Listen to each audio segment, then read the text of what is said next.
Hi,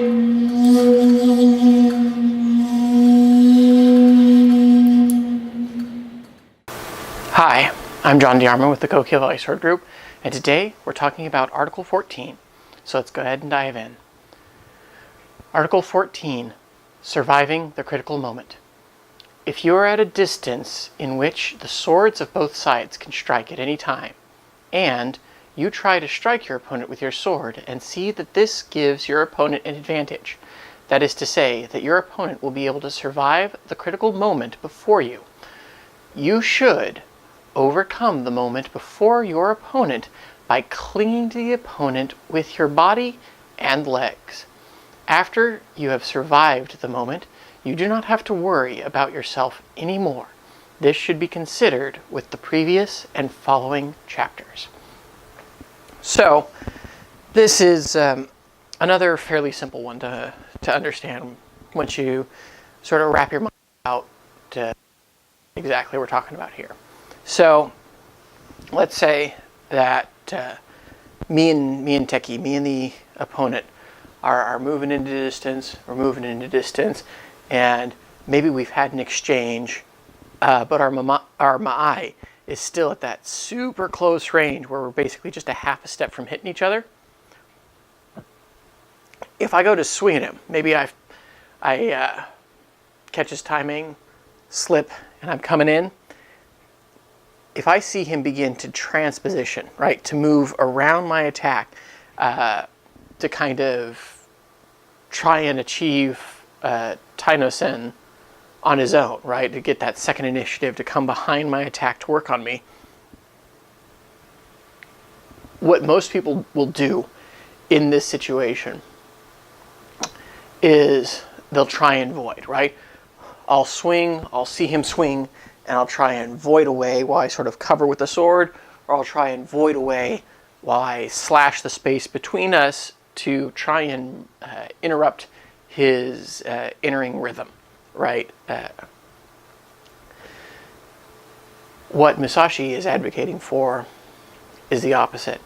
He says, you swing at the dude slips it, he's swinging at you. You need to drive in towards him, boom, with your body, with your legs, right? You want to get that glue and lacquer body, right? That he talks about in the Go Run No Show, where you bring yourself right up to him, boom. Now, sometimes you'll even strike them with your body, with your shoulders, with your arms, with your tsuka. Though, when you're studying it, it's better to not try and focus on striking the enemy. Because the tendency is that if you're striking with your hands, like tsukate, you'll tend to be too far and they'll still take you. And if you're trying to strike with your body, unless you've already done a lot of work with this type of hitting the person with your body, with your shoulders, with your hips, with your chest, the tendency will be to corrupt your posture in an attempt to either reach them with the part that you're trying to hit them with, or to somehow hit them harder by driving at them with that upper body. The same problem fundamentally, just kind of different sides of the coin of it. It's better in the beginning just to get over your own sense of personal space and just be able to really just stick on the guy, almost as though your entire posture from the tips of your toes to the top of your head moves into his space in one sort of even wall to disrupt his motion. Now, you're not specifically looking to move him any kind of direction in relation to you. In other words, you're not trying to push him back. You're not trying to push him sort of counterwise to the force that he's applying to you in an attempt to knock him to the ground, as we do in other work. Instead, what we're doing is merely disrupting them, right? Disrupting their posture, disrupting the momentum that they're trying to generate. disrupting the body position that they're trying to achieve. Basically, we're working and they're trying to overcome us by virtue of their ma'ai, and we corrupt that, right? Whatever it is that they're doing, we break that apart.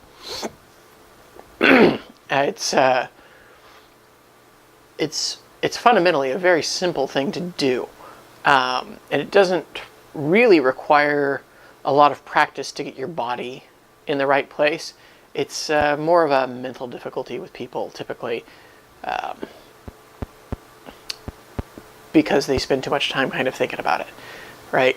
So this guy's able to overcome your position because he just did, right? He didn't, sort of parse it out in his mind. He didn't break it down. He just went, whoop, and there it is. And he went. If we try and think about what he's doing at all, we're going to be too slow. He's going to take us, right? We have to move with that same spirit of the void, right?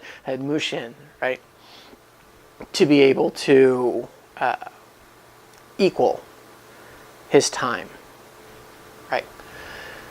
Now, obviously, you want to be mindful of their sword and where it's at, but this is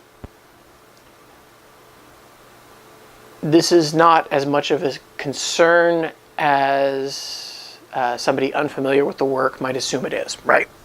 I mean, if you just tell a person, hey, the person's going to swing a sword at you, you're just going to come in and you're going to crowd them out. They're going to have a sort of hard time swallowing that. But once you do it a couple times, you get to see it grants you a kind of virtuous safety,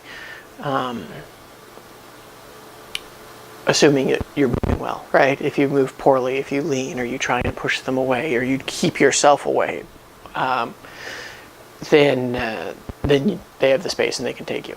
So, whole body, move in. Now, this last part says, once you've survived that critical moment, when is that critical moment? It's kind of like the point of no return. It's the moment where everything kind of crystallizes into what it's going to be. And that sounds a lot more sort of whoosh whooshy than it actually is, right? It's different for each encounter and for each instance, right? The sword can be at many different points in its path to you, and still be in that sort of critical moment. It depends on how they're moving and how you're moving, and how your sets of motion are related to each other, which I understand is terribly unhelpful, right? But you practice enough, you swing the sword enough against other people, right? And you'll come to understand it first intuitively, and then very practically. And you'll be able to sort of watch that and watch the gap of time left before you have to move, shorten, boom, so that you can work very precisely. And the more you kind of let the time gap run out on that critical moment before you work, all other things being equal, the harder your work is to avoid, and see and perceive, and you move better. So he's saying, once that critical moment has passed for you, so you swung on the dude and he experiences that, oh, here it comes, here it comes, here it comes, and he slips it, and you see that work coming at you, and you come in, boop, and you stuff that critical moment, you sort of retard it from happening, and it passes, then you're safe. Like, you are golden. And not only are you golden, but you have the initiative. because you have put your opponent in a position to where he cannot reasonably attack you without motion.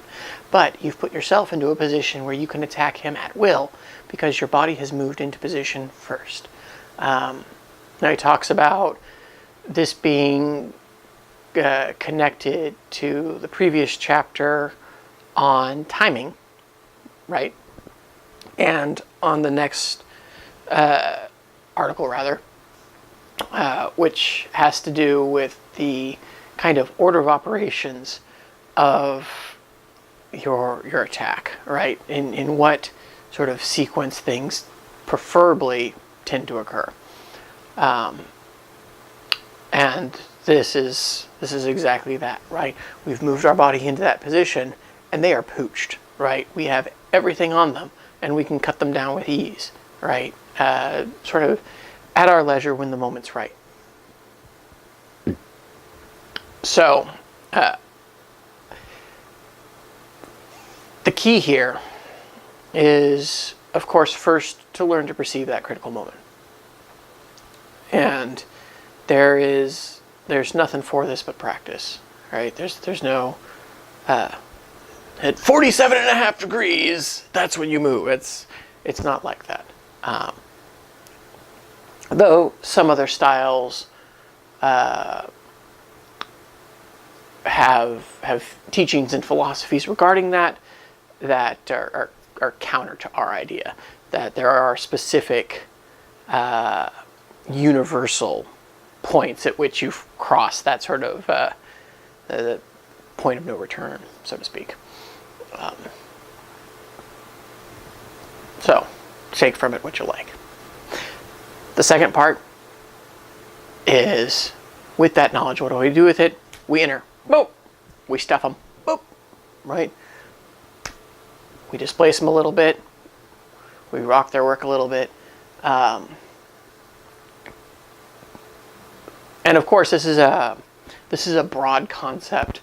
The specifics as to what you do once you enter, or even the method by which you enter, are honestly not nearly as important as compared to the general principle of come in and shut them down.